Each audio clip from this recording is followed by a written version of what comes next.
Welcome inside Great Park here in Irvine. Fourth game of the CCL season for the Riptide as they take on one of the affiliate teams here this year, the San Diego Waves. Riptide, the only winless team so far in the CCL, fell to 0-3 last night against the Philippines baseball group. So looking to get their first win here and get the season officially started and get some momentum. It will be Jonathan Van Ness on the mound for the Riptide, his first appearance of the summer, the freshman out of Belmont. At Belmont, he had 19 2/3 innings pitched and pitched to a 9.15 ERA. The defense behind Van Ness today: Johnny Rodriguez in left field, Reed Montgomery in center, Bradley Navarro in right, Luke Johnson at third, Camden Sauce at short, Ben Castelli at second, Colby Moran at first, and Jimmy Zakar, the newest Riptide, will be doing the catching. And for the Waves, Dimitri Sutsiko will be leading off and playing center field. Jacob Hudson in the two-hole, playing second base. Brendan Shanahan batting third, playing third. Connor Gomez batting fourth, playing first base. Anthony Tompkins batting fifth, playing right field. Ethan Bigani, the DH today, batting sixth. Jojo Roman, the 7-hitter, playing left field. Brandon DeHondel, he'll be batting eighth and behind the plate. And Will Hostetter will be the 9-hole hitter playing shortstop as we are ready to go here. Jonathan Van Ness toes the rubber, facing off against Sasitko, who is out of Saddleback College, where he hit .321 this past season. And if you're Jonathan Van Ness, definitely a guy you want to keep off the bases. Had 21 stolen bases for Saddleback last season, as Van Ness's first pitch is in there, ball one. No, for sure. Definitely important to keep him off the base paths. And this one's in there for strike number one. It's a 3 or 4 pitch mix for Van Ness. Fastball, curveball, changeup, and slider. 1-1 pitch on the way, check swing, no swing they say, so it'll be ball two. That's first base umpire Max Ponce. Benito Machado's behind the plate, and Michael Blanchard is at third.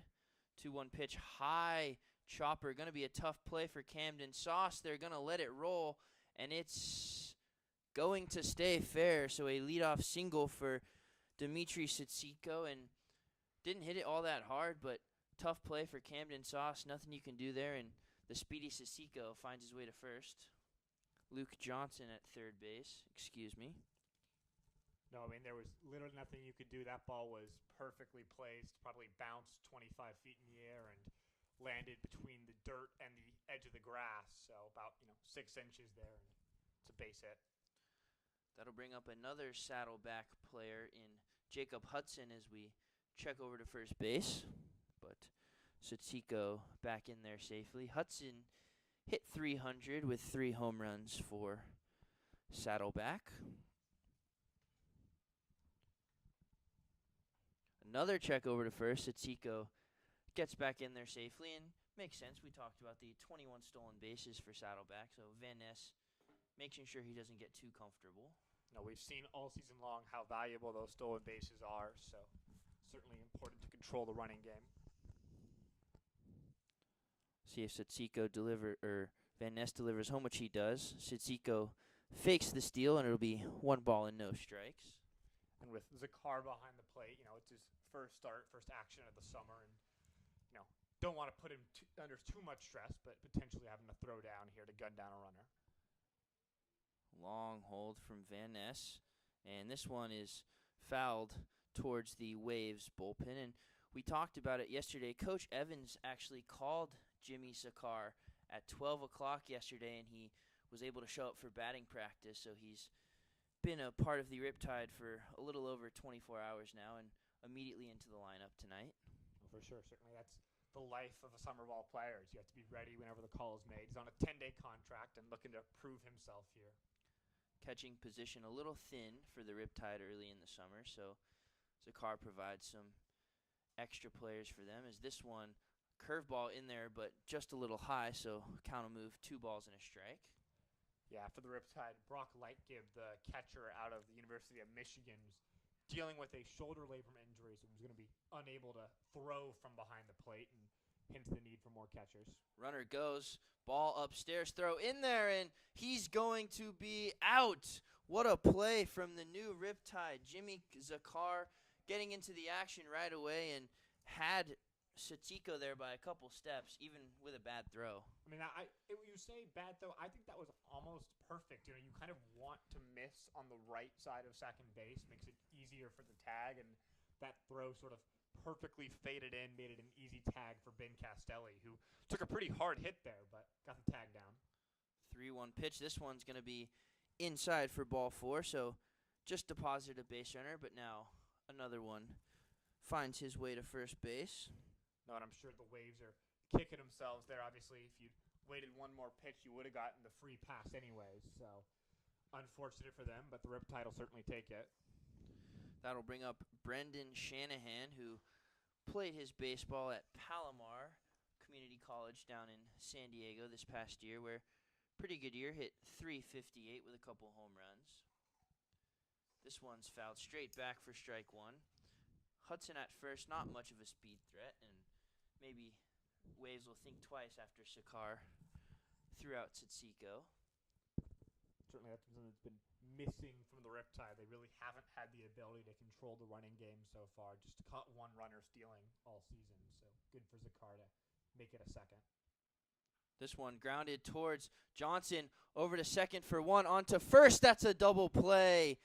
Jonathan Van Ness works around a couple base runners, gets out of it. Waves do not score. Riptide coming up.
Bradley Navarro leads off for the first at-bat for the Riptide today. And Sam, 0-3 start for this Riptide team. They had a little bit of a better offensive performance last night, but the pitching kind of let them down. How can they get on the win column here? Yeah, I think it starts with Navarro. He's been, I think, the biggest bright spot of the summer so far. He came on yesterday as a pinch hitter, walked and stole a base, and he had a multi-hit game in game number 2 for the Riptide. So if he can get on, set the tone here potentially, I think that would be a big start for this Riptide offense that desperately needs to continue to get going and hopefully fuel a win here. Yeah, because once you get that first win, it feels like, okay, we did it.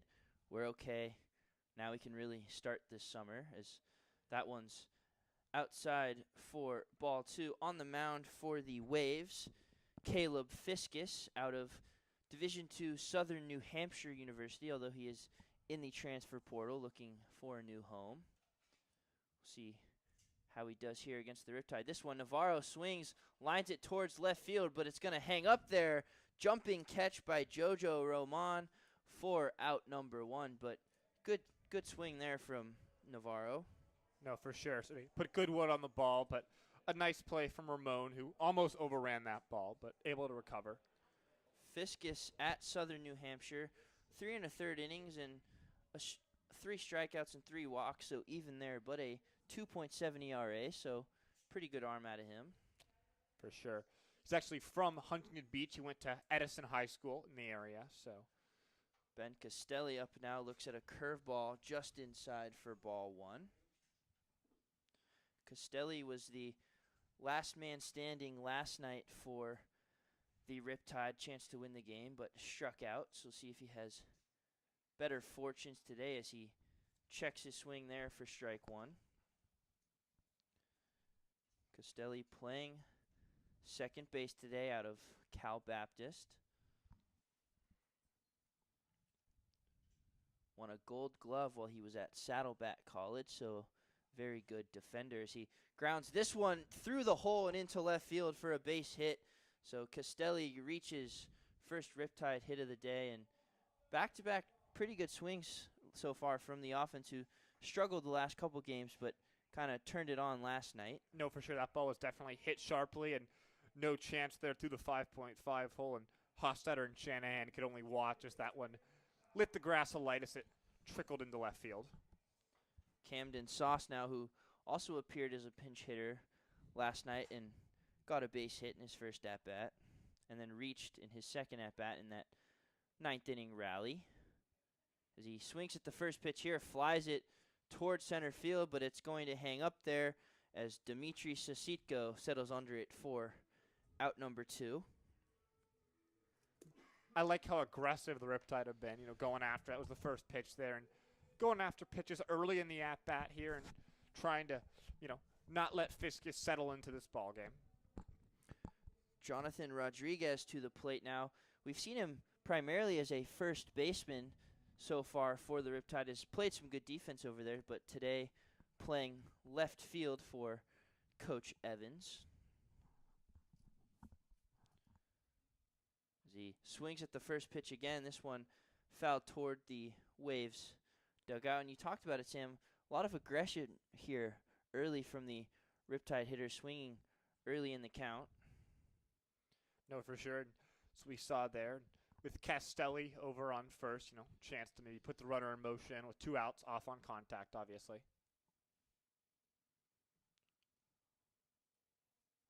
Long hold from the pitcher now. 0-1 pitch inside to even up the count. Castelli went 19 for 25 on stolen base attempts last season for Cal Baptist, so potentially certainly a threat to run. About that 75% success mark that we talk about as being a profitable decision to try and steal second. See if he goes here, which he does, and that'll be outside for ball 2. Throw down, not even close, squirts into the outfield, and Castelli is going to jog into third base. So Castelli's speed pays off as he gets 90 feet away, and we saw the base running aggressiveness a lot more last night from the Riptide, and it paid off in a lot of situations, and so far more aggressiveness here, and Castelli stands 90 feet away. No, for sure, that was, he had that base stolen, and then obviously the throw got away. You put pressure on the defense, and good things happen. 2-1 pitch on the way from Fiskus. Rodriguez lightly fouls it back, and Fiskus, a big presence on the mound, 6'5", so can definitely make the ball look closer than it is on his release point. No, for sure. That height definitely is a big part of what made Fiscus successful last season at Southern New Hampshire. Rodriguez going to have to battle here. 2 strikes, 2 outs. Ben Castelli 90 feet away at third. Pitch on the way upstairs and outside for ball 3. So don't have to necessarily go in on Rodriguez here, but you'd like to get him out. No, for sure. And I think that's where moving up all the way to third on that error really comes into play. It makes it tougher to work for the strikeout. You can't attack down in the zone as much, with the risk of the wild pitch. Full count pitch, and Rodriguez swung at ball 4 but fouled it away. So he'll stay alive, protecting with 2 strikes, although that one was quite a bit outside. No, for sure. That one was in the other batter's box. So I'm surprised Rodriguez was able to get bat to ball there, but he has good contact skills and lives to fight another day here. So see if Fiscus goes back to that spot, if Rodriguez is going to swing at it. Another full count pitch. Rodriguez swings outside again, grounds this one toward short. Pretty easy play for Will Hostetter, and Riptide threaten with a runner at third, but do not score. 0-0 through 1.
Second inning underway. Van Ness still out there after a relatively clean inning for the Riptide, the Belmont University product, and he stayed home for college. He's from Knoxville, Tennessee. Belmont not too far away, so but gets to spend his summer in nice Southern California.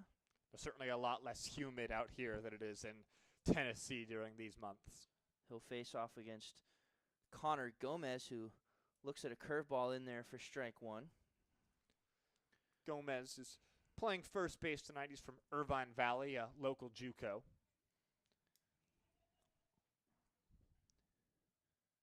And he lines this one into left field. It's falling fast, and it's going to fall past Rodriguez, but good backup by Montgomery there. So base hit to lead off the inning for Connor Gomez. Rodriguez, first day in left field for him on the summer, and we've talked about it before. If you're playing a position for the first time, the ball's going to find you, and unfortunately didn't have quite the speed to get to that one. No, he took a pretty poor route there. That ball was pretty shallow, and he started back and then came in and certainly looked inexperienced out in left field and cost the Riptide. I think that play was makeable to catch. Luckily, the fact that he overran it wasn't a problem, as Reed Montgomery did a good job of backing up. Yeah, Montgomery also in there for the first time, so good backup from him, as Anthony Tompkins will step up now. He's just finished his high school career down in our neck of the woods at St. Augustine in San Diego, and he's on his way to Mesa College, also in San Diego in the fall. So his first taste of college baseball. 0-1 pitch looked like a strike, but just off the inside corner for ball one. Tompkins hit .319 for St. Augustine this past season. So pretty good hitter. As he fouls this one off the mask of Jimmy Zakar, so he's going to need a minute, but he seems to be okay. No, and I think the number that jumps off the plate for Tompkins there's a .462 on base percentage, which I think it's rare to see someone so young who obviously hits the ball well have a good discipline at the plate as well, and he's doing a great job of showing that off, and that's why he's here in one of a very select number of high schoolers who are playing in the CCBL this season. Yeah, and you love to see those high on-base numbers. Any coach would be happy with that. As he singles this one into right field through the hole between first and second.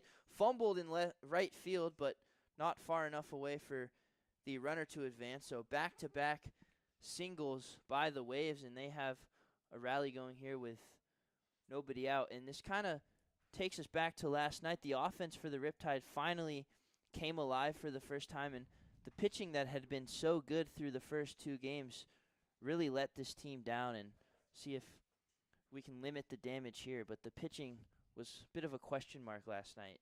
No, yeah, it's been a problem in there. You know, a little bit of sloppy defense, you know, first on that single earlier in the frame, and that ball misplayed by Navarro and right as well. Didn't cost a base, but certainly not at 100% sharpness defensively so far. And 4 of the 5 batters to come to the plate have reached base for the Waves. That'll bring up Ethan Bagani out of local Cypress Community College. Bagani's the only left-handed hitter in the lineup today. As he fakes a swing, but it'll be in there for a strike regardless to even the count.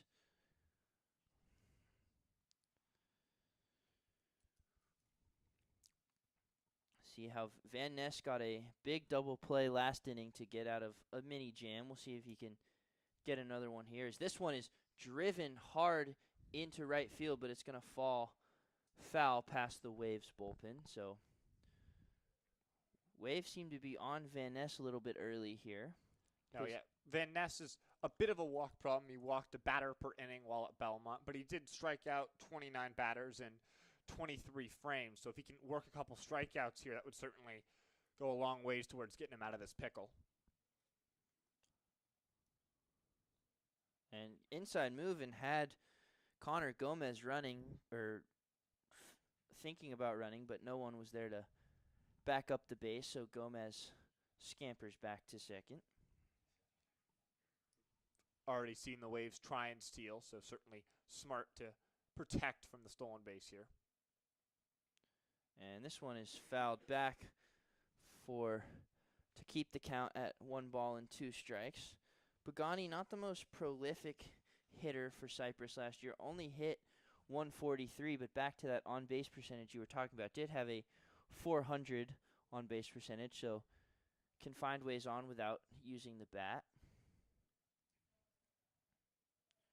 Another 1-2 pitch on the way. This one right in there, called strike 3, a big first out for Jonathan Van Ness. Van Ness froze him there. He was certainly looking for something else than the fastball and managed to sneak it by Bagani. And as you said, a big first out, and you're 1 pitch away from getting out of this inning. That'll bring up JoJo Roman out of Delta College up in Stockton, California, although he'll find himself at Oregon Tech next year. First pitch to him, check swing, went around for strike 1. Roman's in left field today. Relatively local game from him out of Brentwood, just up the freeway from here. 0-1 pitch, just a bit low for ball 1.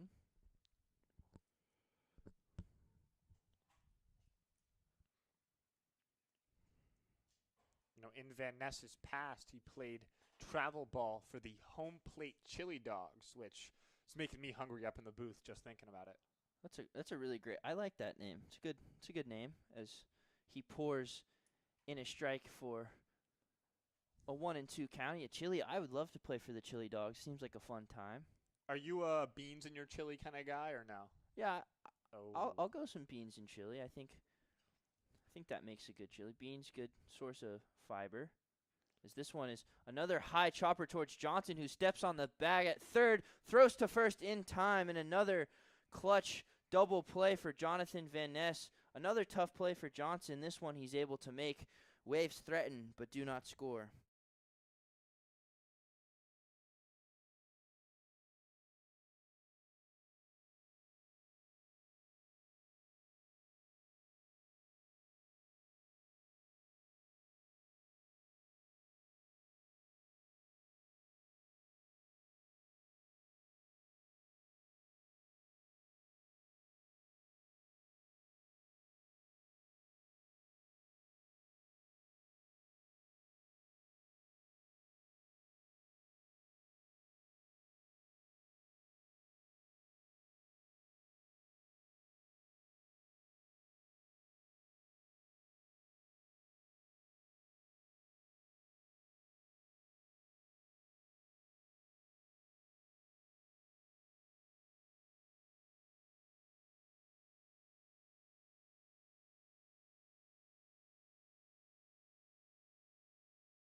Luke Johnson, who just made a great play in the top half of this inning for that double play, will lead off here for the Riptide, the sophomore out of Cornell. So pretty smart brain he's got in his head. Certainly perfectly calculated that chopper. He grabbed the ball while standing on the third base bag to get the first force out and fired to first in time for the second. So putting that brain to good use. Looks at a curveball there for strike one. Johnson, we've seen him in a Riptide uniform before. He was here last year where he hit .257 across 27 games. See if he can repeat that success as he gets nailed in the head, but he appears to be okay. So that one gets away from Fiskus, and Riptide will have a leadoff base runner, which they had a lot of last night, and they did a pretty decent job of cashing in. We saw that yesterday where a Riptide pitcher managed to hit one of the Philippines players in the head. So comes back here. But Johnson seems okay. That they wear a helmet for a reason. And now a big hitter up at the plate. Colby Moran hit .417 with 10 home runs for Hope International last season. Definitely can do some damage. So he looks at one way outside. Fiskus a little bit wild here. Colby's rocking the no batting gloves look here, and big guy, and you'd love to see him show some of the power. He has yet to really get going for the Riptide this summer as he gets his first start of the season. So he looks at another one outside off the plate, goes ahead 2-0. Moran, part of a very athletic family. His dad, Tim, played baseball at UC Riverside. His mom played softball at UC Riverside, and his brother is a shot putter at Nebraska. So athletic family as he takes a big rip and a miss for strike one, looking to put a home run, the first of the year for the Riptide over the fence. We still have yet to see one leave the yard off the bat of a Riptide player.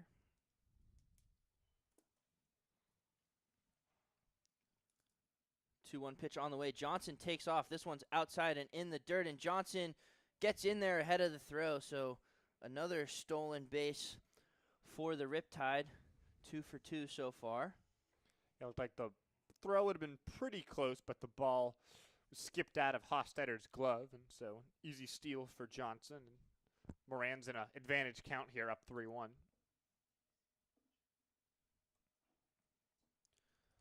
3-1 count.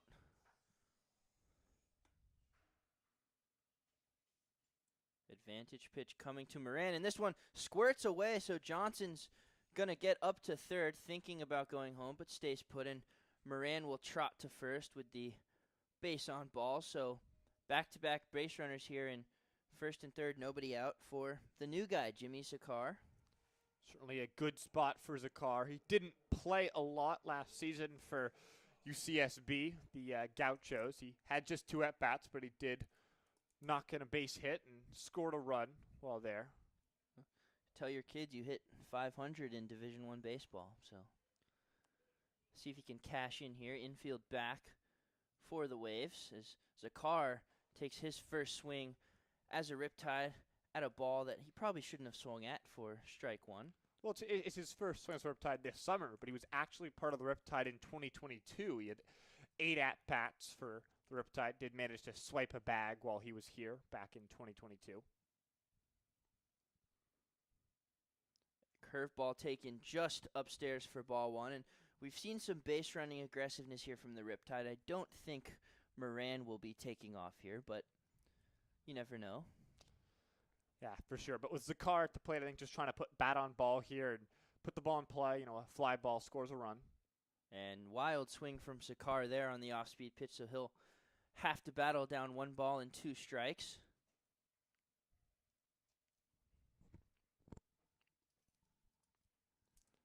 Yeah, but if you're Sakar, you just want to put the ball in play, get a Riptide run on the board early, and get this offense going for a team that desperately needs a win. 1-2 pitch on the way. Zakar stays alive, fouls this one toward the Riptide bullpen. Goes into play, so we have a quick stoppage here. And Brandon Tatch running out of the bullpen to go chase it down, and JoJo Roman handed him the ball and should be good to go here. Zakar has to battle again, down 1-2.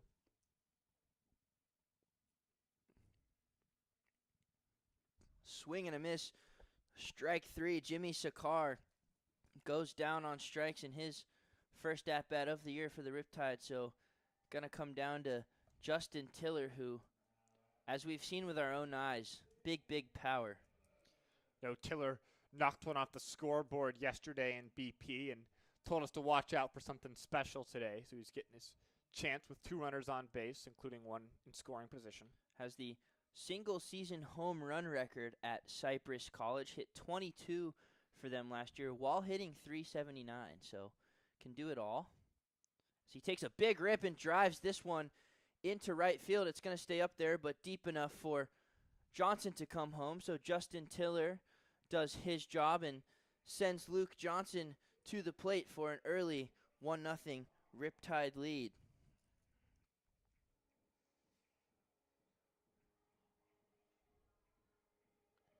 That was exactly what they needed. First pitch, and Tiller did a good job. You know, he didn't try and do too much with it, just lifted it to right field, and the Riptide lead. And got a brief stoppage here. Omaha, the bat dog, ran into the opposing dugout.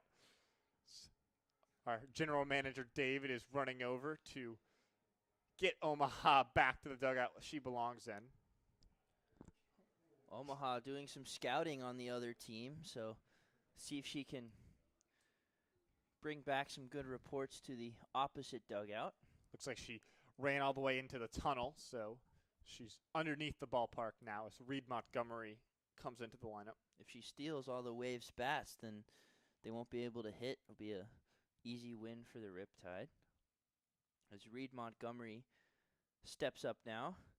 Big swing and a miss for strike 1 for the redshirt freshman out of Long Beach State.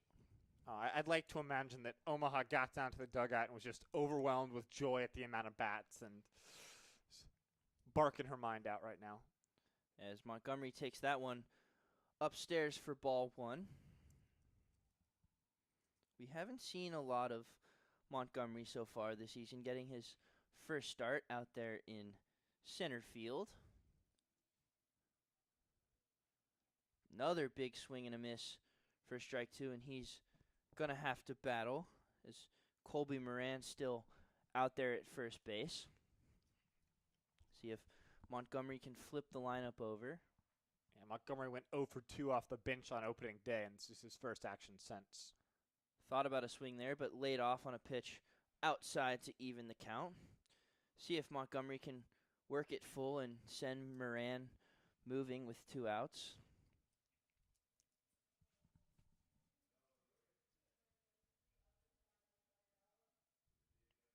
2-2 pitch on the way, and Montgomery stays alive with a foul straight back. No two-strike approach there from Montgomery. He's taken big hacks every single time he's swung the shillelagh. Yeah, and he needs to prove himself a little bit. Only hit 102 for Long Beach State across 34 games, so gonna need to have a good summer here. As he takes a good swing at this one into center field, but it's going to hang up for Dimitri Sudiko. Riptide scratch across a run. They lead 1-0.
Brandon De Hondo leads off for the Waves out of Chandler Gilbert, a community college in Arizona where he hit .250 but only had 8 at-bats.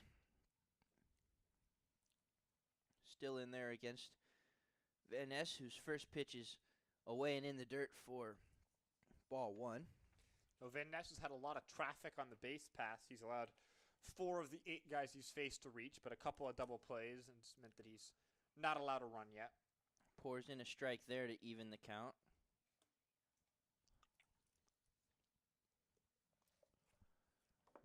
Yeah, if you can work around some base runners, then you're doing a good job, as this one's taken in the dirt for ball 2. Yeah, he's had base runners every inning, but he's gotten 2 big double plays, so see if he can have a bit of a cleaner inning here.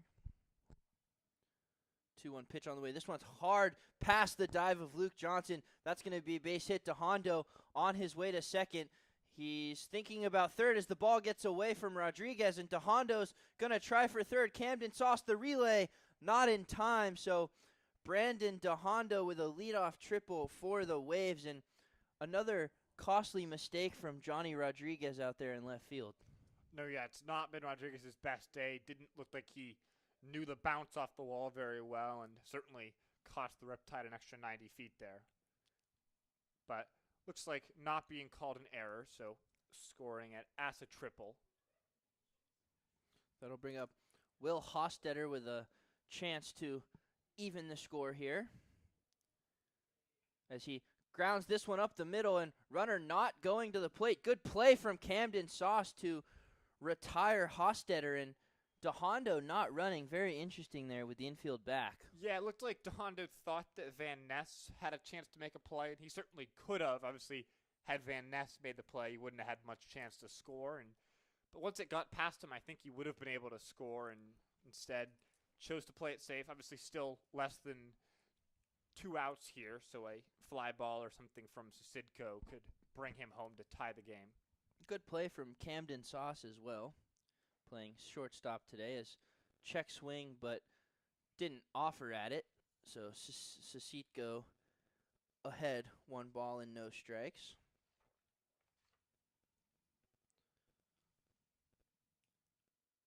We see Sauce more as a third baseman, but he's played shortstop the last couple of days here for the Riptide, as Van Ness pours in a strike. I think Sauce has been one of the better players defensively for the Riptide. He started a couple of big double plays. He's made some nice diving plays at the hot corner, and another good play there in short. 1-1 pitch on the way. Just catches the outside corner for strike 2, and this is a big pitch here. If you're Van Ness, you have the tying run 90 feet away with less than 2 outs. The infield, or the middle infield, is back. The corner's pretty much even with the bag, and definitely looking for the strikeout here. And good stop from Sakar there, as the ball was in the dirt to even the count, and a lot of pressure on Sakar as well behind the plate. Zakar's done a very good job defensively. He's already thrown a runner out. Nice block there to keep the ball in front of him and save a run. So count will be even to the leadoff man, Dmitry Sisitko, as this one finally does get away, and DeHondo is going to come in to even the score. So nothing Zakar could do about that one, as a wild pitch from Jonathan Van Ness, and the Waves get a run without having to do much. No, I'm sure Van Ness is frustrated with himself there. He'd gotten a little bit bailed out by Zakar already in the at-bat, and trying to work for that strikeout, and instead just gets away and costs a run there. So Sisitko now hitting with nobody on base, faces a 3-2 count. And curveball in there, called strike 3. So Van Ness comes back after a wild pitch to get the strikeout for out number 2.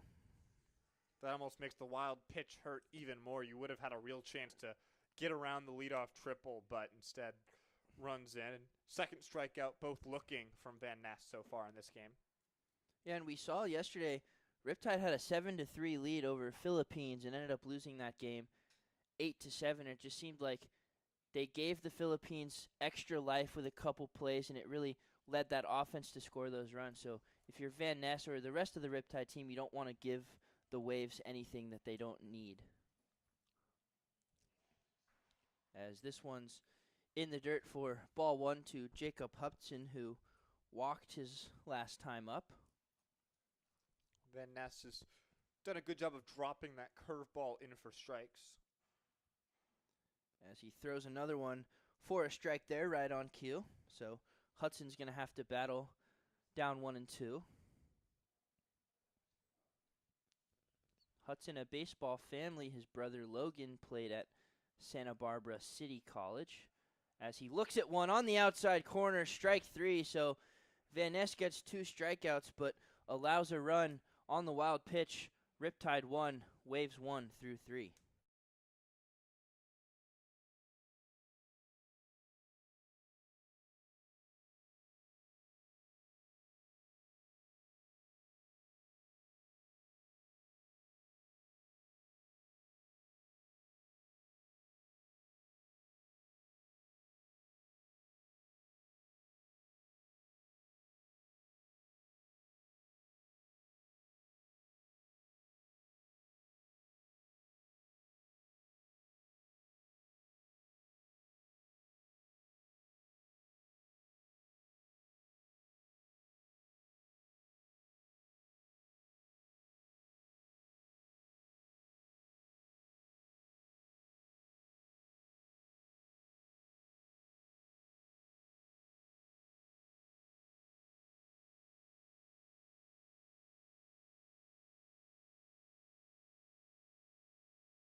Bradley Navarro flips the lineup over to lead off here in the bottom of the third.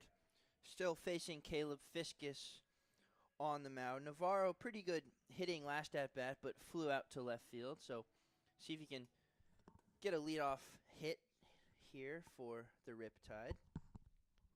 Navarro's the only switch hitter on the Riptide roster, batting from the left side here. So he takes one way outside for ball one. Navarro had a good year for Cypress College this last season, and that earned him a spot on Utah's roster next year. So he takes a big swing and a miss there for strike one. Sure, that's exciting for Navarro to move up from junior college to D1. That's sort of what you want to have happen. And after slugging over 600 with 9 homers for the Chargers last season, makes sense that he got the opportunity to move up. See, that one's way outside, gets away from DeHondo behind the plate. So it'll be 2 balls and a strike in favor of Navarro. A CCL alumni is Bradley Navarro. Played a few games for the San Luis Obispo Blues last summer. And this one's in the dirt, ball 3, so Navarro way ahead now. The Blues are off to a good start this year. They're 2-1 and second in the North Division. Just a half game behind the Merchants, who lead the way at 3-1. Advantage pitch on the way to Navarro. It's going to be in there for strike 2. Navarro was on his way to first, thought that was ball 4, but now going to have to battle with 2 strikes. He's ready to flip his bat towards the dugout, but forced to do some more work here. So he swings and lines this one towards first base, but it's going to land foul, so he'll get another chance just past first base coach Zach Thomas down there. ZT, that's the Riptide column. He's got the orange Nike Dunks on to go with the Riptide colors. Pretty good look over there at first base. As this one's lined into right field for a base hit, so Bradley Navarro does his job as the leadoff hitter. Another early base runner for the Riptide. I mean, who needs walks there if Navarro can just rip one into right field? And second straight inning, the Riptide have started off with a base runner. We've seen all 3 innings have started with base runners for the Waves, so a lot of early traffic in innings, and hopefully the Riptide can cash it in just like they did last frame. Castelli up now, who singled his last at-bat and made it to third on a stolen base and a throwing error, but did not score. As he takes a wild swing at a ball upstairs for strike 1, and see if the Riptide continue the base running aggressiveness and if Navarro goes here. We talked about it. Navarro only had 1 stolen base last season, but he stole a base last night when he came in as a pinch hitter, so certainly an option to run here. Fiskus' 0-1 pitch. This one's popped up, potentially playable in foul territory, but DeHondo runs out of room, so Castelli will stay alive, but has to battle down 0-2. We saw that yesterday as there were a lot of fly balls in and around the catching area, but tough play there. Maybe if you've gotten a perfect jump, makeable for DeHondo, but instead, still 2 strikes on Castelli. Yeah, it's been a tricky foul territory here at the Great Park. A lot of balls have dropped over these last couple games as they check over at Navarro, but he's back in. The Philippines dropped a couple balls last night, so bit of a big-ish, tricky foul territory here. Sharp angles as well, so it kind of makes it tricky, I think. 0-2 pitch. Navarro takes off way upstairs, and DeHondo doesn't handle it, so Navarro will get in there without a challenge for his second stolen base in as many games. Nice to see Coach Evans getting aggressive with the base running here, and Navarro, as we talked about, didn't really swipe any bags, just the 1 for Cypress College, but potentially an option to do that more at Utah this season. Castelli lines this one into the outfield. It looks like it's going to fall. It will. They're waving Navarro around third. Throw to the plate is going to be cut off, and Navarro gets in there to give the Riptide the lead. Castelli's second base hit of the day, and it's a big one as the Riptide go out in front. I'm not really sure why that throw was cut off. I think Navarro sort of had to hold up. He thought that ball might get caught. I think it would have been a pretty tight play at the plate, but ultimately they decided to cut that ball off, and it's a run for the Riptide. Yeah, it was a good throw from Sititko. I thought it was relatively on line. If Gomez at first lets that go, it might one hop and have a chance to get Gomez, but works out in the Riptide's favor. And still nobody out here for Camden Sauce. As they check over on Castelli, who stole a base after his single in the first inning, and it was a wild throw, so he ended up at third.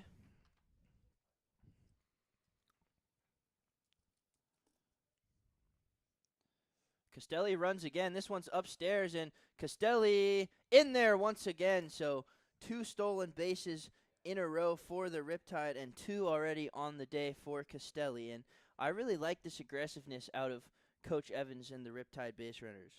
4 steals, and yet to catch the Riptide stealing yet. It sort of feels like one where you're going to push the issue until it bites you. So I like the aggressiveness, as you said.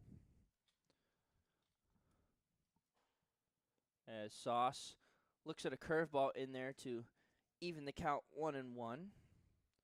Sauce out of TCU, but looking for a new home in the transfer portal after only playing in 7 games for the Horned Frogs. As he looks at another curveball on the outside corner for strike 2.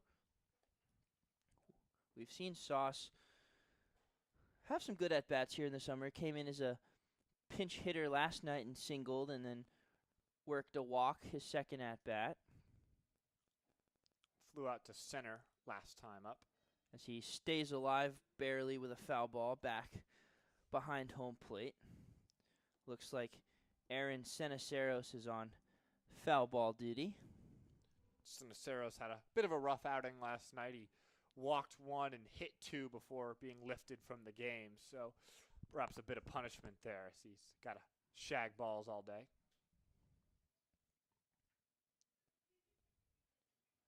Castelli's heading for third.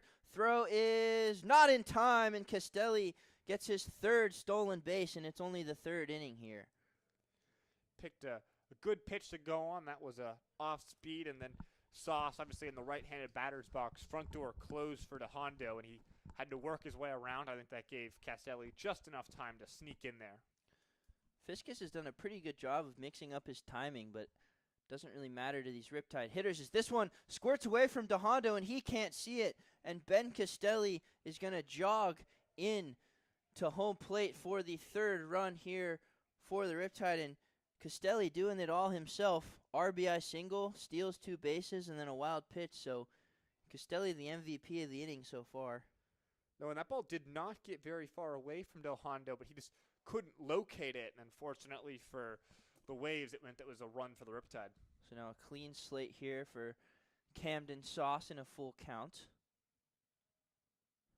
And he takes one upstairs for ball 4. So 3 straight base runners for the Riptides, still nobody out, and that'll bring up a big bat of Johnny Rodriguez, who hasn't helped the Riptide much in the field today, but can help them out with the bat. We'll have a meeting on the mound here as they come to chit-chat with Fiscus about what the plan of attack is here against the left-hander Rodriguez. Looks like they're taking him out. Quick hook there, so Fiscus's day is done. We'll see who comes into the ball game for the Waves.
New pitcher on the mound for the Waves. It will be Steven Deacons out of Division II Westmont College. And he comes in here, bit of a rough spot. He's got a runner on first. Nobody out, facing Jonathan Rodriguez. Rodriguez takes a big swing at the first pitch and fouls it towards the Riptide dugout. So Caleb Fiskus goes 2+ innings, gives up 3 hits and a couple walks, and Camden Sauce at first base is his responsibility. But as of now, he's allowed 3 earned runs as Rodriguez fouls this one straight back. Deacons from Westmont, just like opening day starter for the Riptide, Josh Hickey, as well as Brandon Tatch, who we saw come in the end of last night's game. So a couple of familiar faces on the Riptide pitching staff for Deacons.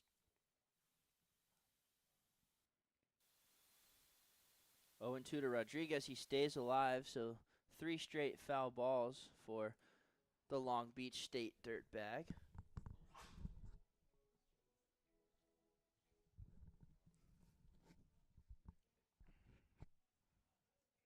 Deacons didn't play for Westmont this past season, so his first college experience is a 4th straight foul ball for Rodriguez, and the count will stay at no balls and 2 strikes.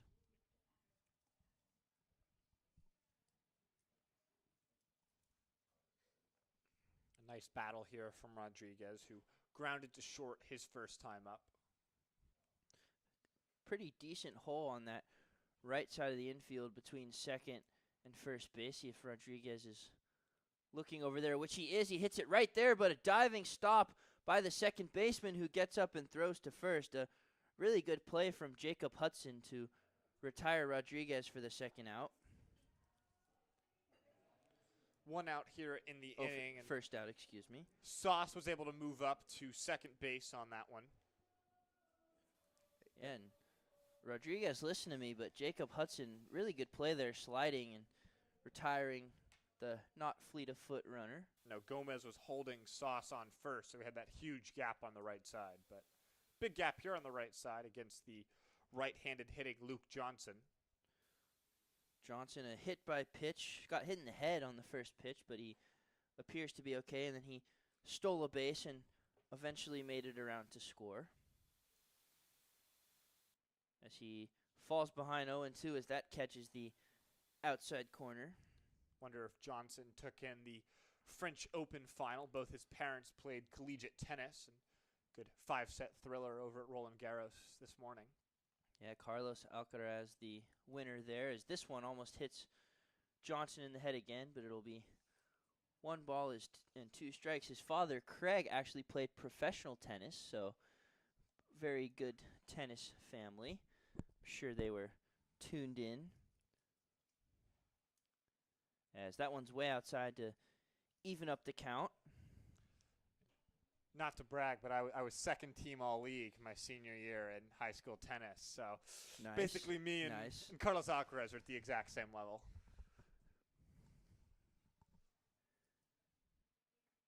And this one inside, so good battle from Johnson. Gets it back full after going down 0-2. And the at-bats these last 2 nights from the Riptide have been much better than the first couple games.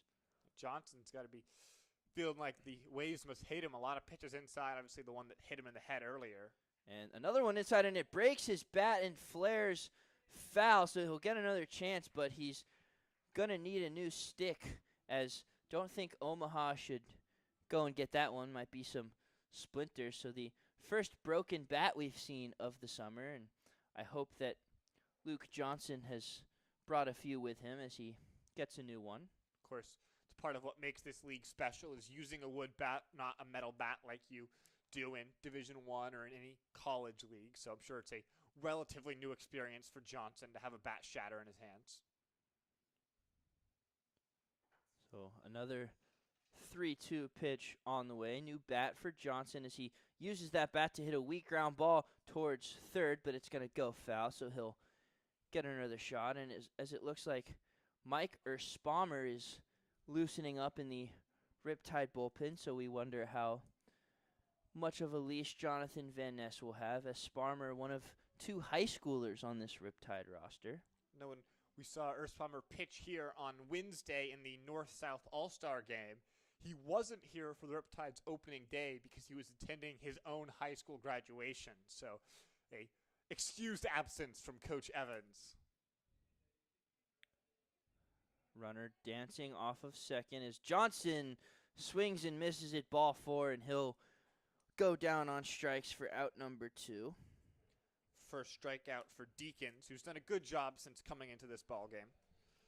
That'll bring up Colby Moran with Camden Sauce still the runner at second base. Moran, a big power hitter, but worked a walk in his last at-bat.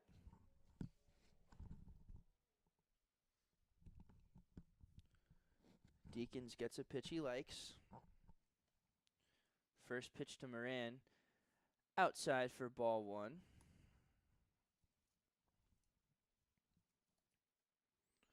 Moran, a 3-sport athlete in high school besides baseball, was a basketball and football player. But he says his best sport isn't any of those. He's a cornhole extraordinaire, so, or bags, depending on where you're from. Well, I'd like to say I'm pretty good at cornhole, so maybe Colby and I can have a match. As 2-0 pitch is fouled towards the Riptide dugout. Moran also a good guy off the field. When he was in high school, he volunteered with the Special Olympics, so he's done some good work for the community.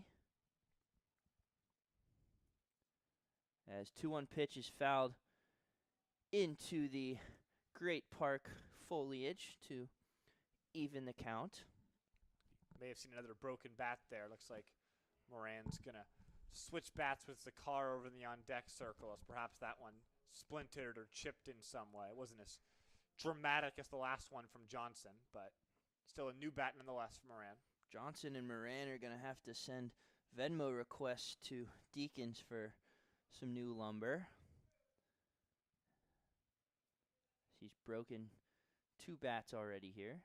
As Sauce takes off from second, and he'll get in there easily as the ball was in the dirt. So yet another stolen base from this Riptide team today.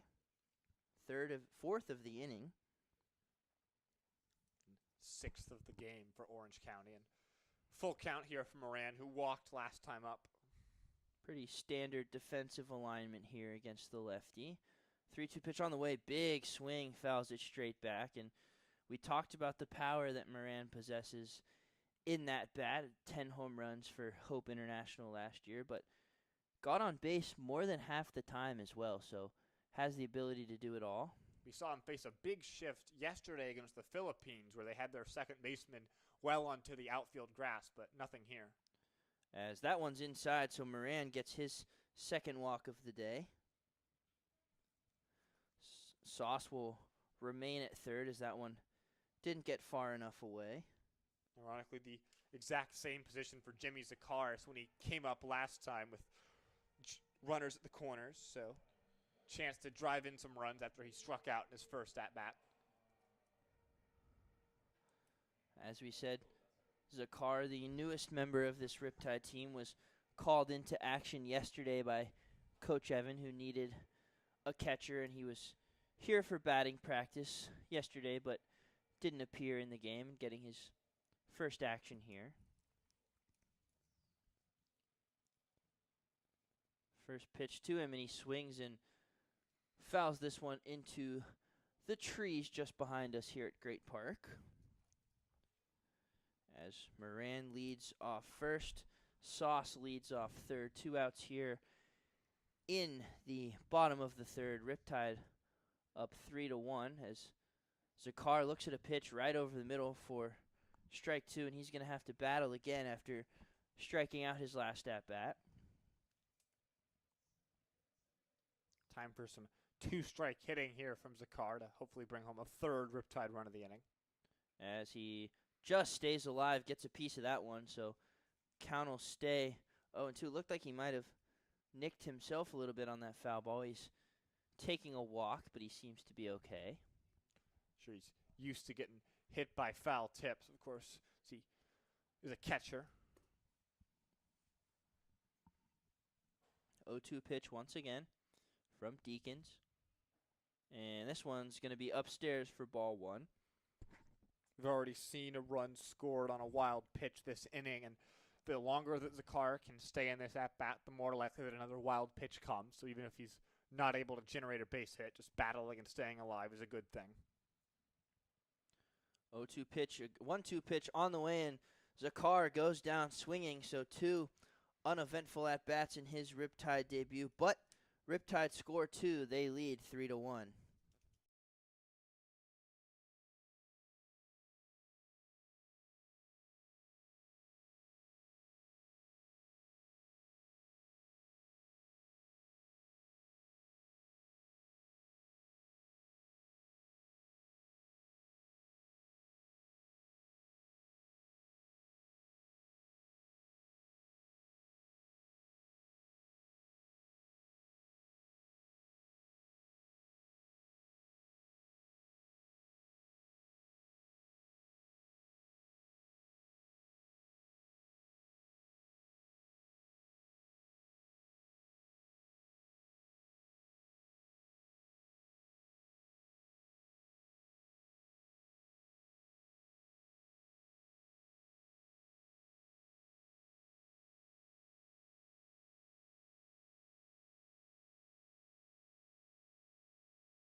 New pitcher on the mound in the top of the 4th here for the Riptide will be the high schooler Mike Ersbaumer. He just finished up his senior year at San Clemente High School down the freeway, where he went 49 innings, had 83 strikeouts to a 1.71 ERA, and he will be on his way to Stanford in the fall, so also gets it done in the classroom.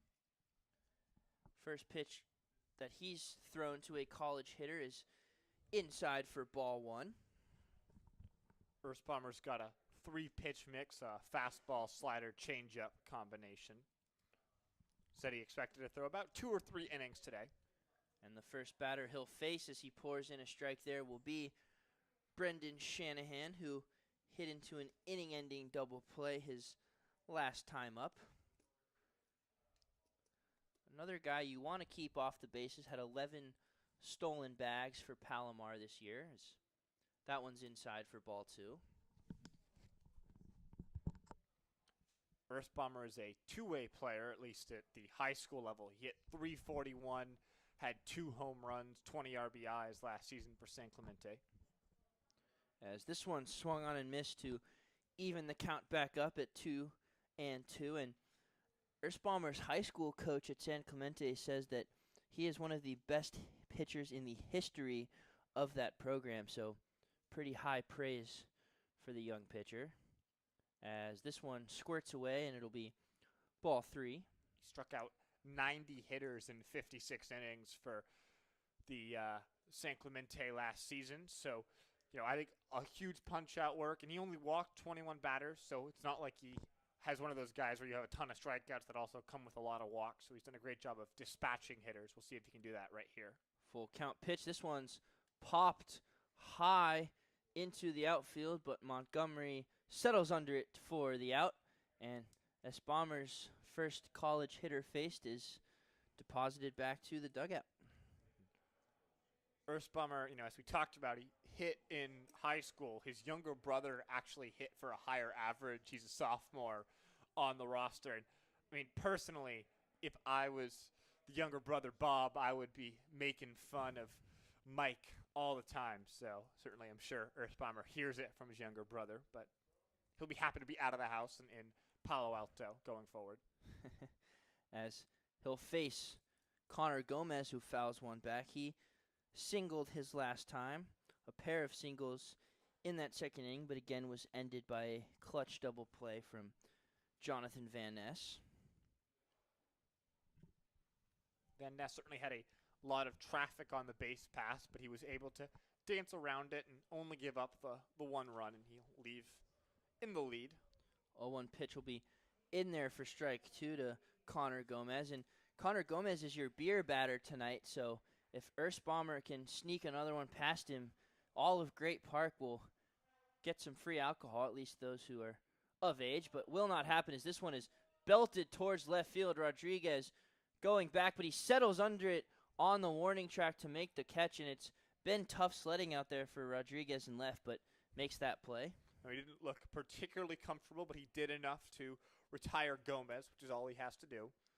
Yeah, got a bit turned around there, but got to the warning track and made the catch, and an out's an out no matter how you get it. So and at least over in left field, the sun's sort of at your side. In right where Navarro is today, I think it can be really tricky when the sun's setting like it is right now to try to make the play. So it'll be high schooler on high schooler here as Anthony Tompkins steps to the plate, although I'm sure these two have never faced each other as Tompkins went to high school down in San Diego. As that one gets away, so it'll be 1 ball and 1 strike, although I played San Diego high school baseball, and I ended up at San Clemente High School for a couple games in my time, too. Very interesting field that they have down there. 1-1 pitch on the way, just catches the outside corner for strike 2. Felt like the 0-1 that was called a ball that skipped away from Zakar might have been a strike, but Zakar couldn't handle it. So as Tompkins goes down swinging, so a very good inning in his first collegiate action for Micah Sparmer. Riptide still lead 3-1.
New pitcher on the mound for the Waves after Steven Deakins just goes one. It'll be Nathaniel Helton, one of the few Division I guys on this roster out of Bellarmine University. So he'll have to face a tough hitter here in Justin Tiller, who has a lot of power, as we've talked about before.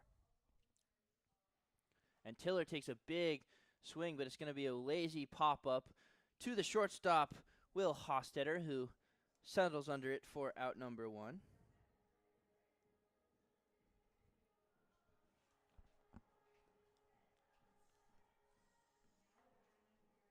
So that'll bring up the bottom of the order, Reed Montgomery, who flew out to center field in his last at-bat.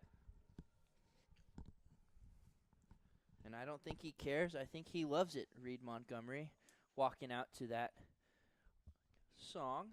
Sure, what Montgomery didn't love was his laced line out last time up, so still looking for his first hit of the summer, but ahead 1-0 in the count here as he tries to make that happen here.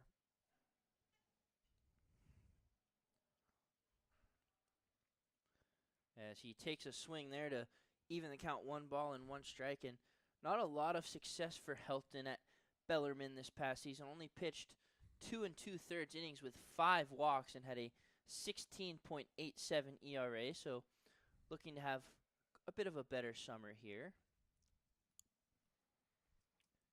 As that one's just inside to Reed Montgomery, who goes ahead 2-1. As more action in the Waves bullpen, so it might just be a 1 inning at a time situation here for the Waves. Just the second game of the season for the Waves, who As won yesterday. Montgomery laces this one into right field. Another hard hit off of his bat, but it's going to hang up for Anthony Tompkins in right field, and 2 quick outs for the Riptide. Now, certainly tough luck so far from Montgomery. He's done a good job to put good wood on the ball so far, and those hits will come. You know, he's certainly due for one to drop in that maybe isn't hit very well. That's how baseball tends to go. Bradley Navarro up now, singled his last at-bat, stole a base, and then came around to score. As he'll look in against the new pitcher, and he swings and drives one to left field, right field, and that ball is gone. The first home run of the summer for the Riptide comes off the bat of Bradley Navarro, and they extend the lead 4-1. He's shown the power at Cypress. He's shown it here for the Riptide. Bradley Navarro into right field for a home run to extend the Riptide lead. What a swing. PA says good job Omaha, but I think good job Bradley. That was a great piece of hitting. First pitch, got exactly what he wanted and laced that one down the right field line, and can see it sitting up there on the hill. What a swing. First pitch attacking, and he did not miss it, and that'll bring up Ben Castelli, who's got a couple hits on his line today. As he lines one hard, but that's going to be way foul. Certainly a welcome sight to see one get over the fence for the Riptide, and hopefully it's the first of many this summer. Castelli, 3 stolen bases already today to go along with his 2 hits. He's also got an RBI and a run scored as he takes that one outside. So Castelli so far having a pretty good summer here for the Riptide. A lot of hits early on as he looks at that one way inside, jumps out of the way, and goes ahead 2 balls and a strike. But just going back to Navarro, what a swing. Was ambushing Nathaniel Helton, the new pitcher, and he didn't miss it. No, we talked about how Navarro has been really the brightest spark on offense for the Riptide all summer long, and he continues that. His second hit of the game, he stole a base, he scored a couple runs today, so he's been everywhere for the Riptide, and he continues to light the offense up. Castelli now ahead 3 balls and a strike, looking to get on base for the 3rd straight at-bat, which he will not hear, as that one just in there for strike 2. Saw that earlier today where Navarro thought he'd worked ball 4, instead it was strike 2, and he singled to right field. So we'll see if Castelli can match the feat here.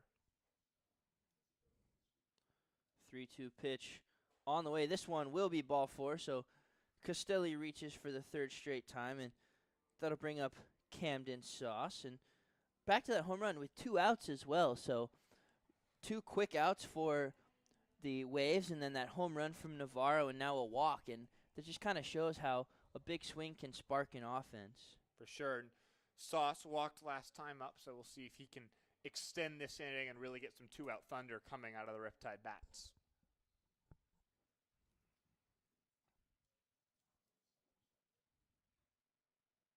As Sauce looks at one, looked off the plate, but called a strike by home plate umpire Benito Machado. So Sauce will be behind no balls and a strike. A lot of action today at the Great Park. There seems to be a youth softball tournament going on in the background as they check on Castelli, and the ball gets away, and he's going to trot into second base. So Castelli's been all over the place today on the bases, and they picked off and threw it away. So Castelli definitely getting his cardio in today. Riptide taking advantage of another miscue by the Waves here as that one skipped away from the first baseman Gomez, and Castelli's in scoring position now. See if Camden Sauce can come through here, which he'll take a high curveball upstairs for ball 1.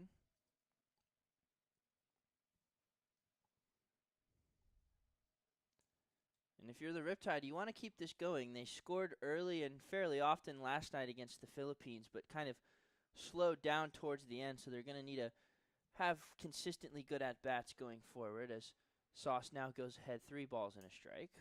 No, for sure. We saw the Riptide go ahead by 3 runs. They're ahead by 3 runs right now and looking to keep the pedal down, which they weren't unable to do last night. As Sauce lines one into center field, but it's going to hang up for Dustin Susidico. But Riptide get another run on the big swing from Bradley Navarro.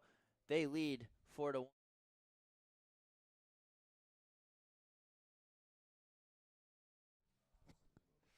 This commercial break is brought to you by Experian. Experian is your BFF, your big financial friend. Big enough to have the resources and knowledge that have an impact, personal enough to help with what's best for only you. No matter where you are on your financial journey, your big financial friend is a trustworthy companion by your side. Wherever you are on your financial journey, your big financial friend is ready to help you navigate the smartest way to reach all your personal financial goals with solutions that you can trust. This is Experian, your big financial friend for life. For more information, visit Experian.com.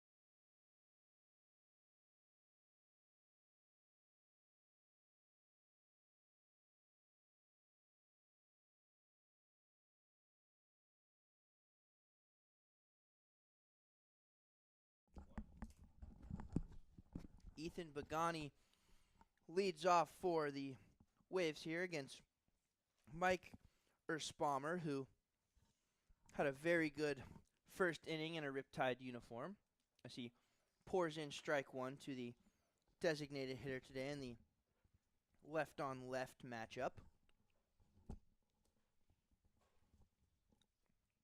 Bagani went down looking his last time up, so looking to change his fortunes here, as that one's in the dirt to even the count.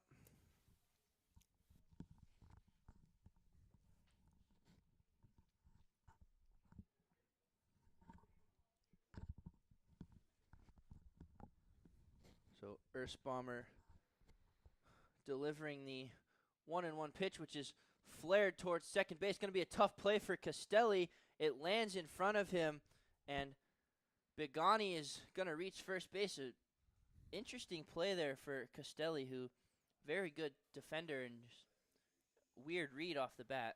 Yeah, it was a tough one. It looked like he thought it was going to be a liner that was going to kind of be over his head. Instead, it was so soft that it bounced, and then by the time he charged in, it looked like he was indecisive whether to try and catch it on the fly or field it. Kind of fielded it on a tough short hop and unable to field it cleanly. So base runner here, but that's the fourth time in 5 innings that we've seen the Waves have their leadoff hitter reach base. So far, only 1 run. We'll see if Earthbomber can keep that trend going. Yeah, they've done a good job of limiting the damage. As Earthbomber's going to have to deal with some adversity on the bases for the first time as he faces JoJo Roman, who flies one into right field, but Bradley Navarro, the home run hitter, is there to make the play for out number 1.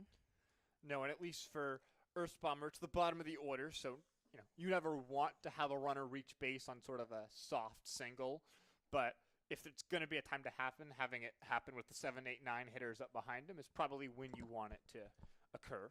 And we saw Jonathan Van Ness get out of some tough situations with a couple double plays in his start. We'll see if Earthbomber can do the same here, as he picked over to first and had Bigani napping a little bit, but able to just get his hand in there.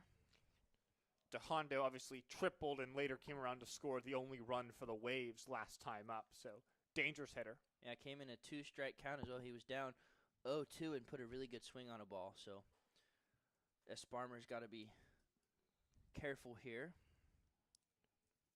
Obviously, Earthbomber, a lefty, makes it a little tougher to run on him. We've already seen him show off his pickoff move once. Bigani also a catcher, so probably not the best speed, but you never know. There's been some fast catchers in the history of baseball. JT Realmuto comes to mind as a speedy one.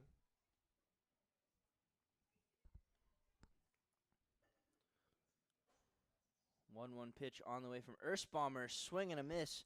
Strike 2 from Brandon DeHondo. Earthbomber's fastball has a lot of life to it, and you can really see it challenging DeHondo. It's a little bit quicker than what Van Ness has to offer, so maybe a challenge to adjust for these Waves hitters. 2-strike pitch on the way. This one grounded weakly in front of the plate. Communication. Earthbomber picks it up. A good throw to first for out number 2. And look at the high schooler getting off the mound, making some plays. That's not an easy play for anybody, and he made it look pretty easy. A strong throw to first base. No one showed a lot of confidence there in himself. I think a lot of times you see those weak grounders, especially, that are away from the first base side. Pitchers decide to sort of put them in their pocket and not risk throwing the ball away down the line. But Earthbomber fired a seed to first in time to gun down to Hondo. Runner obviously does move up to second, but still a good at-bat for Earthbomber. So that'll bring up Will Hostetter, who was kind of robbed of a RBI his last time up. Grounded one to shortstop with a runner at third, but DeHondo decided not to run, so Hostetter doesn't get anything for his ground out. As he flies this one towards Rodriguez, who doesn't have to move out there, and Earthbomber, another strong inning out of the high school pitcher. Waves do not score. Riptide still lead 4-1.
Welcome back to the great park here. Bottom of the 5th inning. Sam Evans alongside HUON FITZPATRIck. Riptide still leading this ball game 4-1. Jonathan Rodriguez stepping up to the plate to face off against Nathaniel Helton, who's still in this ball game. Worked a solid frame last time. Did give up the run to Navarro on the homer, but otherwise looked fairly decent out there. Yeah, he's struggled a little bit in the outfield the first couple innings, but he's made some solid plays out there. That last one didn't really have to move, but he's done the little things. He's caught the balls, and that's all you can ask for. Well, you could say didn't have to move. I'd say he was positioned perfectly. But down 0-1 in the count here after he chops that one foul. Yeah, glass half empty, glass half full there. 0 for 2 so far. He's grounded it out to short and second his first 2 times up. One of the few Riptide to not reach base so far in this game, alongside the new guy, Jimmy Sakar. As well as Tiller and Montgomery down at the bottom of the order. Really all the production for the Riptide coming from the top 6 guys in their lineup so far. That one is hit to right field, but it should get out of play, and it will fall just outside the fence and into the grass. So 1-2 count now on Rodriguez.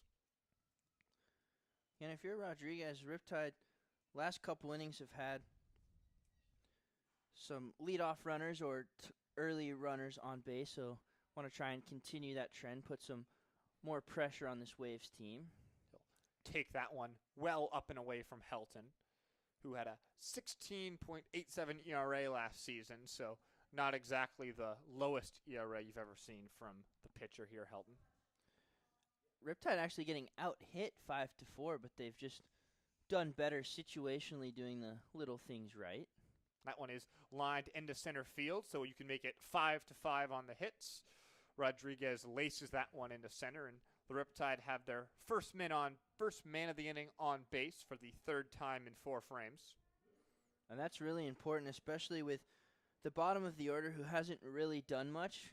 After Luke Johnson, Colby Moran's gotten on base twice, but hasn't done much after that. So getting Rodriguez on for the middle bottom of the order to kind of spark their bats is really important. Johnson's 0 for 1 so far today. He was hit by a pitch and scored his first time up, but he struck out last time. Chops that one off to the right side.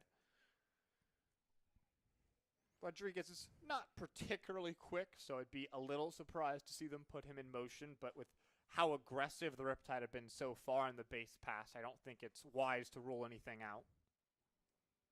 Hey, you never know. It could be a surprise tactic, and DeHondo hasn't looked the most comfortable back there, so you never know. And just catches the outside corner. Bit of a delayed call there. We've seen that a couple times from the home plate umpire, Benito Machado, but it is a strike nonetheless, so Johnson's down 0-2 in the count. Yeah, it makes our life a little bit more difficult. We have to wait and see what the call is going to be. Down 0-2 for Johnson. Runner goes. Throw down is in time, so Rodriguez is retired, and looks like they are calling that a strike on the outside corner. Johnson is incredulous. He's certainly letting Machado hear it and can't believe that they've called him out as well, and still frustrated. Needs to be careful here not to get thrown out of this ball game as words are being exchanged. Yeah, third base coach Grant Mayu also throwing some words Machado's way, but play will resume, and the rare strike him out, throw him out double play, and we talked about Rodriguez running, and he did, and DeHondo not being comfortable, but he made a pretty good throw there, and Rodriguez, again, not the fastest guy.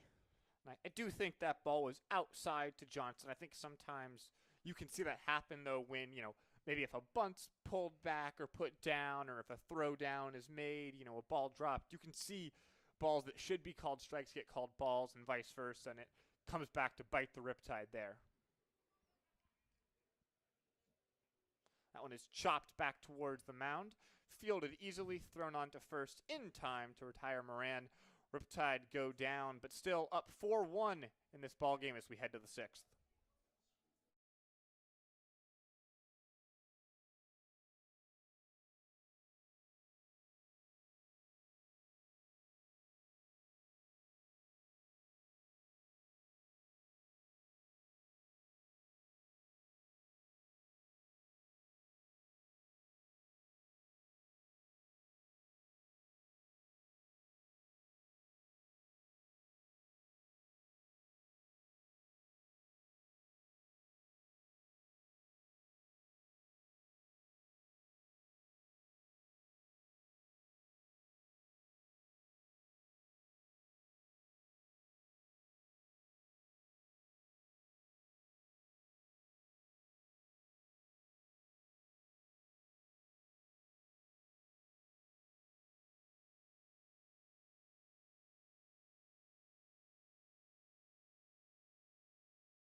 Top of the 6th inning here at Great Park. Riptide still ahead in this ball game, 4-1. The top of the order up for the Waves, though, as Dmitry Susidko strolls to the plate. And Mike Ersbommer still in this ball game. We were told by him that he expected to throw 2 to 3 innings. This will be his 3rd inning of work, so probably the last for the left-hander. Yeah, he's looked really good today in his first collegiate action. And we also think a lot of pitchers used yesterday in the game for the Riptide, I'm sure to the chagrin of Coach Evans, but Van Ness has gone 3 and Ersbommer in the process of going for his 3rd. So you really like that if you're the Riptide, can potentially save some arms, especially with the day off tomorrow, have a lot of people fresh for Tuesday. No, for sure. It's always important to save arms when possible. But I think that for the Riptide, as Ersbommer falls behind 3-0 here, you just need to see a win go up on the board. And so I think that you have to be willing to use whatever arms it takes to get this one home. Definitely. Ersbommer will walk Susidko on 4 pitches, so not what you want to see, but we've seen the Riptide have to deal with leadoff base runners in 5 of the first 6 innings now, and it's really not come back to bite them too much. So Ersbommer going to look to continue that trend of working around trouble. Jacob Hudson comes to the plate next for the Waves. He walked his first time up, but struck out looking last time. 3 of the 4 strikeouts by the Waves have actually come looking, so frozen a couple times at the plate by Riptide pitchers. Yeah, I always think it's more satisfying to get a looking strikeout if you're a pitcher, because it just means that you beat the hitter mentally. And I think, obviously, if you're striking out looking, you're taking a pitch that you weren't thinking about, so it kind of means that the pitcher won. Like, yes, a swinging strikeout, you threw a good pitch and the guy missed at it, but that looking strikeout, it's like, I beat you in my brain and physically, and I just always think it's cooler to get a looking strikeout. Ersbommer fires that one into the strike zone, and we saw Ersbommer throw over there a nice pick from Colby Moran to keep that ball from getting away. And it's a lot of lefties do. Ersbommer's got a pretty good pickoff move. He's fast and deceptive, and he does it again here. Be a little less deceptive. I was able to spot that one quicker than I was the first time, but you have to sort of get aggressive and sort of dare the umpire to call the balk on you. If a left-hander, you can step almost towards the plate as you come to first. Catches the outside corner there, so ahead 0-2, and was the second time Earthbomber's thrown over, but no disengagements rule or anything here like there is in the MLB, so Earthbomber is free to throw over as many times as he'd like. Yeah, I've seen some pretty wicked lefty moves, although Earthbomber seems relatively simple. He gets the high heat past Hudson there, though, his second strikeout, and one down here in the inning. The 3-pitch strikeout sandwiched between a couple of checks over to first, but Earthbomber was able to effectively deal with Hudson as Brendan Shanahan strolls to the plate. And that's really good from Earthbomber. You walk the first guy on 4 pitches, you come back, immediately strike a guy out on 3, so it's a really good effort from him to come back, and now you're a pitch away from getting out of this. That one will bounce in.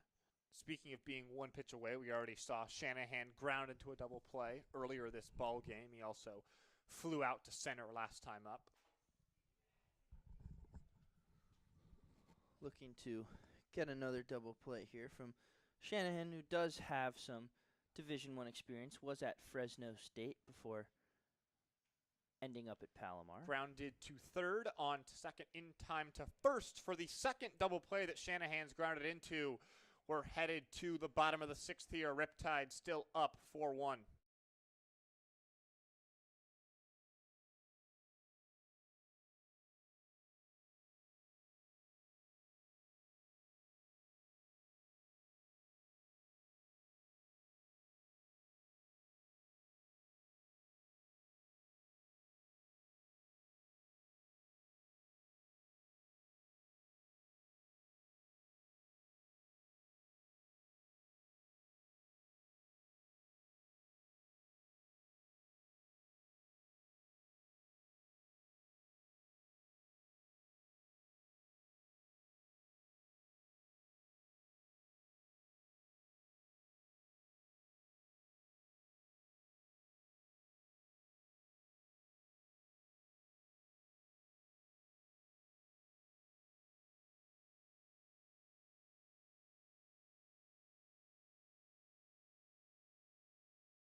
Riptide still leading this ball game 4-1 here.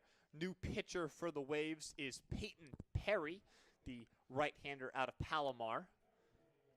Jimmy Zakar strolls to the plate here. It's not been Zakar's best day at the plate. He's struck out twice, but he's done a good job, I think, behind the dish for the Riptide. He's thrown a runner out, made some nice plays to keep balls in front of him, and he'll look to start things off well this inning. Yeah, at-bats haven't been what he's wanted, but he has looked good behind the plate in his first action of the season. And as he faces the new pitcher, Peyton Perry, a bit of a struggle for him at Palomar, a 9.64 ERA in 4 2/3 innings. Zakar swung and missed that last one, so it's a 1-1 count.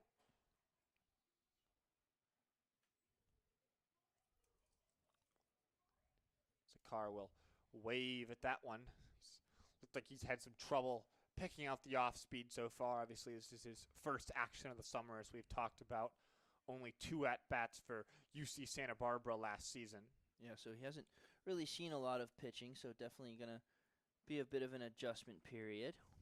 That one misses down. 2-2 count.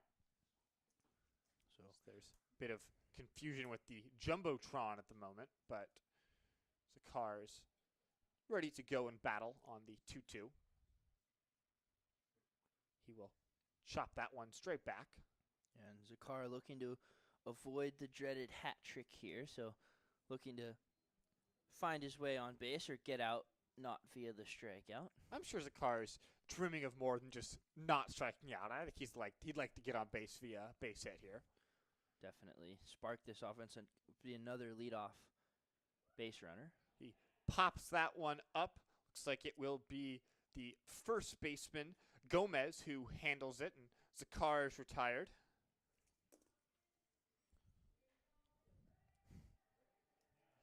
Bring up Justin Tiller, the DH today.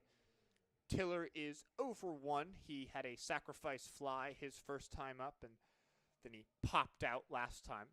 His first action since opening day when he went 0 for 3 with a walk and a run.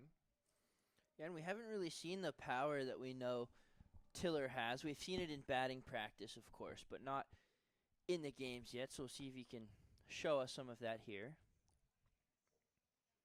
That one is taken for a strike by Tiller. Sort of a stocky frame. He's 5'10", 200, so definitely a lot of power in his core. Holds that bat pretty high in his stance. Perry, comes in with a little bit of a sidearm deal. Maybe a 3/4 delivery is a fair way to describe it. So perhaps an adjustment for the Riptide hitters as they try and pick out where his release point is. Goes in on the hands of Tiller, who fouls it off, but down 1-2 in the count now. Yeah, good. Even though it's a foul ball, decent swing there from Tiller. He fouls it straight back. That really means that you're on the pitch. You just had your timing a little off. So see if he can correct that here. One misses inside, so count will even for Tiller. It's the bottom of this Riptide order is hitless so far. Zakar 0 for 3, Tiller 0 for 1, and Montgomery 0 for 2. So looking for some production out of 7, 8, 9 here. That one just misses away. It's a good take. And you see a guy who has 22 home runs, you think, yeah, he probably hits a lot of bombs and doesn't do much else. Well, Tiller had a .498 on base percentage at Cypress, so not just a one-dimensional player. That one is flared off to the left side over the Riptide bullpen, so still a full count here as Tiller is now doing battle with Perry.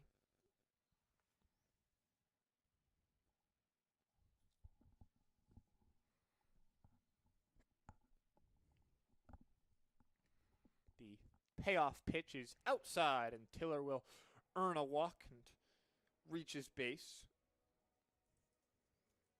We'll bring up Reed Montgomery, who's 0 for 2, but has hit the ball really well both of his first 2 times up. 2 sharply hit line drives that just were at the wrong place, but certainly looking to hopefully have some regression go his way and get a base hit for the first time this summer. Yeah, and knowing how baseball is, Montgomery's going to hit one about 30 miles an hour here, and it's going to find its way for a hit, but we'll see what happens.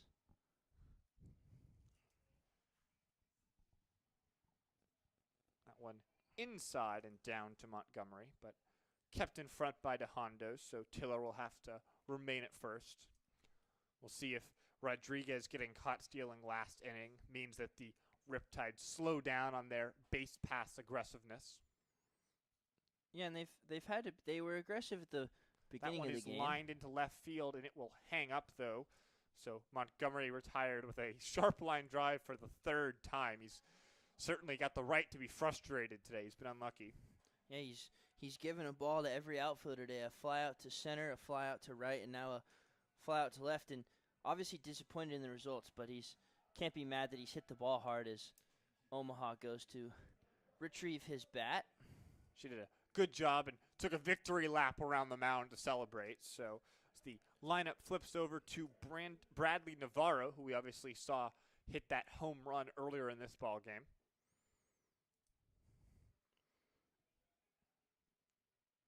That one inside to Navarro, so 1-0 count. Good stop from DeHondo there to prevent the runner from moving up 90 feet. And you talked about the base ring aggressiveness. The Riptide, they kind of had to do it in the beginning of the game, just get their offense a chance to drive some guys in. But now they have a 4-1 lead as we head later into the game. You don't necessarily have to be as aggressive on the base paths. Navarro, as that one caught the outside corner alongside his homer, he's scored another run. He singled, stole a base, so it's been a good day for the switch hitter. That one will catch the outside corner, despite the fact that DeHondo dropped it, but 1-2 count now. Yeah, Machado's had a bit of an interesting zone behind the plate. He's opened it up a little bit, but hasn't been too much of an issue today except for Luke Johnson, who had a bit of an argument with him. That one misses down, so count even at 2 for Navarro. We saw Tiller already working good at bat against Perry, and while Montgomery, was unable to reach base, definitely put good wood on the ball, so be interesting to see if Navarro can keep up that trend for the Riptide of putting together good pieces of hitting. One just off the outside corner. A risky take for Navarro, given what we've seen get called a strike today, but the count is full, which means that Tiller can get a head start on the pitch. Yeah, since it's a ball, that's a good take from Navarro, but a pitch very similar was called a strike earlier, so definitely gutsy, but he stays alive. Tiller does run as that one misses away. Navarro works a walk, and he's on for the 3rd time today. 2 walks here have extended this inning for the Riptide, and Ben Castelli will come up. He's working on a pretty solid day, 2 for 2 with a walk, 3 stolen bases, scored a run, so it's been a good day for the second baseman. Yeah, he's had a really good day, and he's looked pretty good previously in other games as well, so good bat to look out for the Riptide, but looking to add to his RBI total here. That one catches the outside corner of the zone. Castelli thought about it, but chose to not swing. Still gets the strike, though. Yeah, that looks similar to the pitch that Navarro took that was called a ball, so interesting how the Riptide approached this. Both teams today have 5 hits, but the Riptide have 6 walks and a hit by pitch to go with that, while the Riptide pitching staff has only issued 2 walks, so done a good job of, laying off pitches, making sure that the Waves come and attack you, and they've been rewarded as a result. And also the situational hitting has been a lot better. We saw against the Bombers on opening day, they also got a lot of walks and a lot of guys on base there, but they just weren't able to get that hit to get the offense started. And today they've just strung some hits together and been aggressive, and I think that's a good sign for this offense. Castelli lines that one up the middle, chopped. Going to be a tough play, and the throw is not in time. Castelli beats it out, so the bases are loaded for the Riptide. Castelli's chopper was unable to be fielded by Hudson in time to throw him out. Yeah, not much you can do with Hudson there. It's kind of awkward ball, bounced really high. There seems to be a pretty bouncy infield here at the Great Park, and Castelli's got pretty good speed, so smart of him to. He didn't hold the ball, but not much of a play there, and see if Camden Sauce can cash in with bases loaded.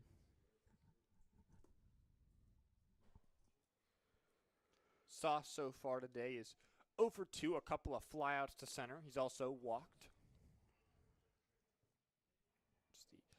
The Riptide have the bases loaded for the first time tonight. I think a real chance to break this game open here. Up 3, this game certainly feels within reach for the Waves. But if you can put together a couple runs here, maybe a base hit and make it a 6-1 ball game, then wouldn't be over, but you'd certainly feel a lot better heading into the 7th inning. Yeah, it feels like the Riptide offense has been a lot better today, but it still feels like they just haven't gotten that one big hit to really deflate a team. And if Sauce can come through here, I think it'd be hard for the Waves to come back, especially with how the pitching has been for the Riptide today. No, 100%. Foul that one off to the right side, so time to try and reset, down 0-1 in the count. Trey Telfer shags that foul ball and heads back to the Riptide dugout. one well inside. Gets away. Going to be a run for the Riptide. And so Riptide extend their lead to 5-1. You thought for a moment that might hit Sauce up high, but up and in means that Tiller comes around to score. Castelli and Navarro each move up to second and third, respectively. And another run comes in off a wild pitch for the Riptide. Now, that's really important for the Riptide because now if Sauce gets a hit, you get 2 extra runs that you weren't going to get with that wild pitch. So now that two runs could potentially turn into 3. So an important run there for the Riptide. Sauce sends that one out to right field. Going to be playable, and it will be retired. So Sauce is out, but still a run for the Riptide. 5-1. They leave 2, headed to the 7th.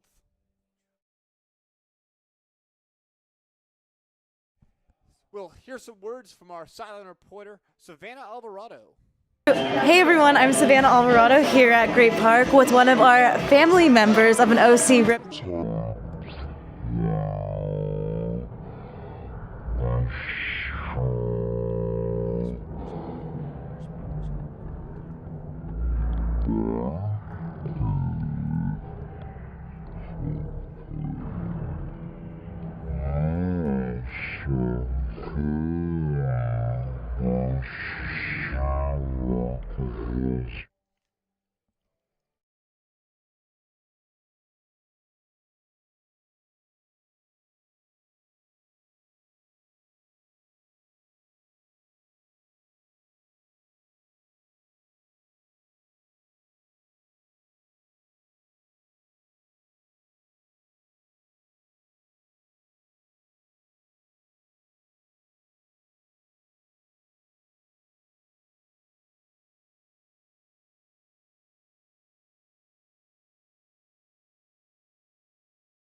So we return here in the top of the 7th.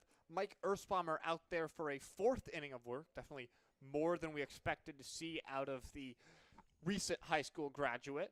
He'll be tasked with Connor Gomez to lead off this inning.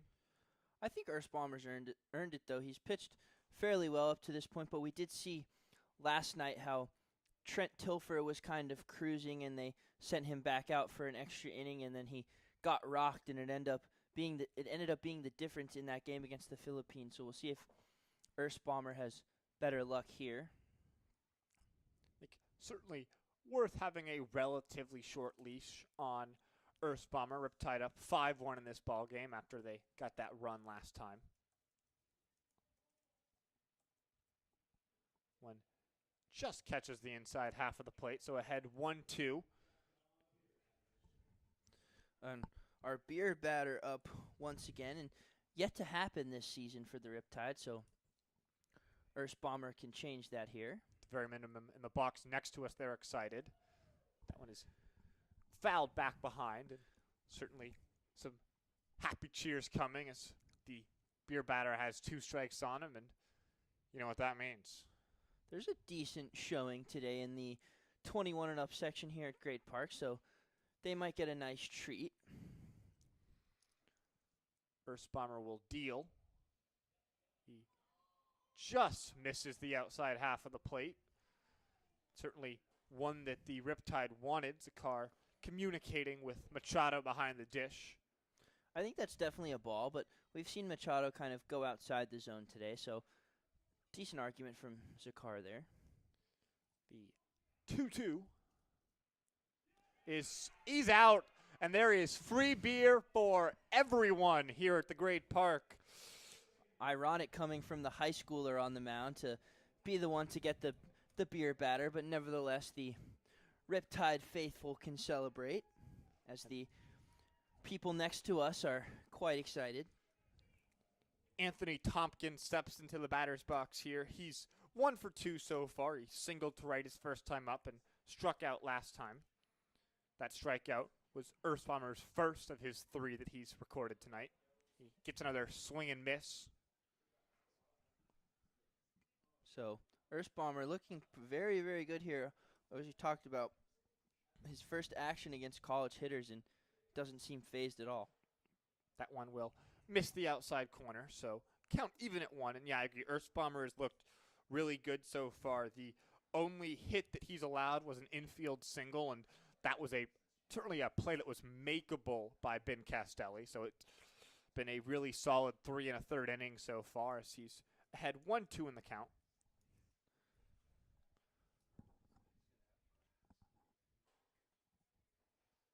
The one misses for the 2-2. Got a pinch hitter coming out on deck for the Waves. It's Makana Olaso, the hefty 6'3", 230.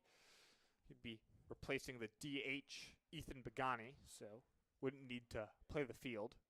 That one is gopped in there for a strike, and Earthbomber struck out back-to-back batters here. His 4th overall.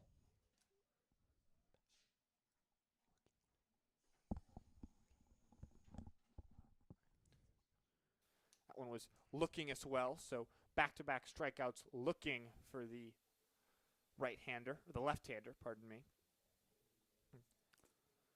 As we said, it's Olaso stepping into the batter's box here and replacing of Begani. Olaso, a very good year down in Palomar, had a .351 average with 20 home runs, so very prolific home run hitter, and that lands him at a spot on Hawaii's roster in the fall, so moving up their ranks. So the best hit ball of the day off Earthbomber was off the bat of Connor Gomez, who flew one out to the warning track in left field. So Olaso would definitely like to put one over the fence and try and get some momentum back on the Wave side, but he's down 0-2 in the count.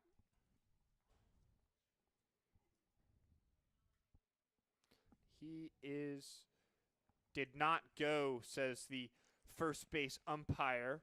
So fortunate one there for the Riptides. It looked like Olaso might have offered, but he'll stay alive. 1-2 in the count now. That one misses down and in, so 2-2 now. Earthbomber, one pitch away from a very, very good outing here. 4 very solid innings. The 2-2 from Earthbomber is on the way. Swung on and missed. Gomez, Tompkins, and Olaso all down by way of the K. As we head to the bottom of the 7th, it's time to stretch here at the Great Park.